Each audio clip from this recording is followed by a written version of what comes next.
किताब मुकद्दस में से 100वें ज़बूर के बाद दूसरे ज़बूर की तिलावत। ऐ खुदावंद, मेरी दुआ सुन और मेरी फरियाद तेरे हजूर पहुंचे।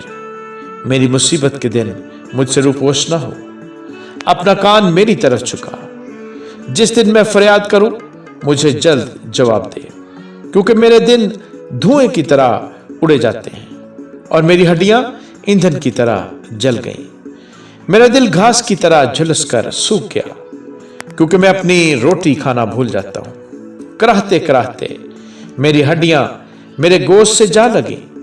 मैं जंगली हवासल की मानद हूँ, मैं वीराने का उल्लू बन गया। मैं बेख्वाब और उस गोरे की मानद हो गया हूँ जो छत पर अकेला।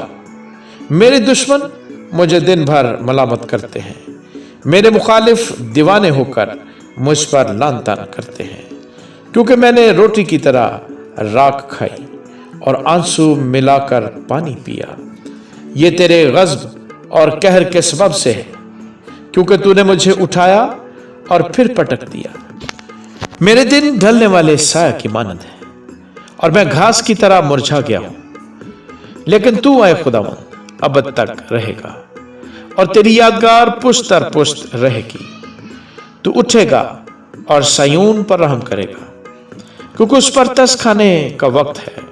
हाँ, उसका मुईन वक्त आ गया है, इसलिए कि तेरे बंदे उसके पत्थरों को चाहते और उसकी खाक पर तरस खाते हैं। और कौमों को खुदावंद के नाम का और जमीन के सब बादशाहों को तेरे जलाल का खौफ होगा, क्योंकि खुदावंद ने सयून को बनाया है, वो अपने जलाल में जाहिर हुआ है।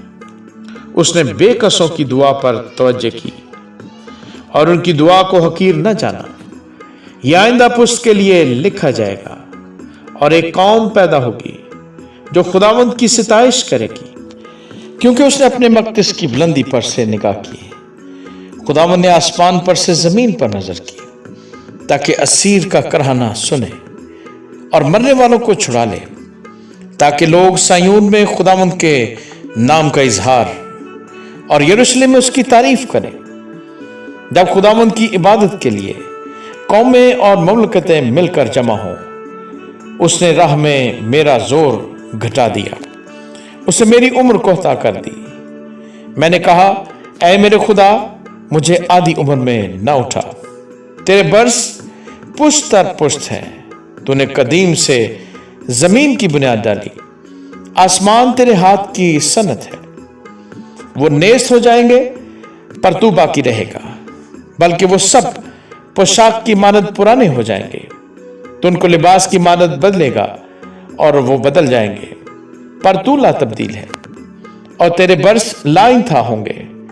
तेरे बंदों के फर्जंद बरकरार रहेंगे और उनकी नस्ल तेरे हजूर कायम रहेगी। आमीन।